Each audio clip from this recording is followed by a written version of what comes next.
അയ്യോ. നമസ്കാരം. ഞങ്ങളിവിടെ അവതരിപ്പിക്കാൻ പോകുന്നത് ഗുളികൻ തോറ്റം.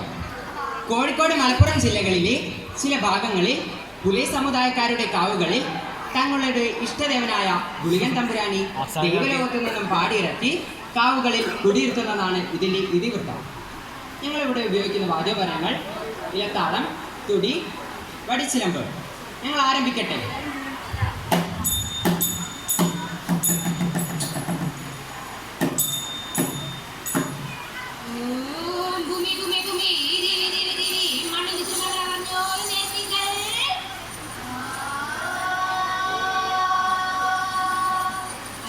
ഭൂമിയിലുണ്ടല്ലോ എന്തെല്ലാം പൊട്ടിപ്പിറന്ന് കാണും. നിനക്ക് കണ്ടല്ലോ പടിഞ്ഞാറമ്മ കണ്ടല്ലോ തെക്ക് ചിന്തിരിമുല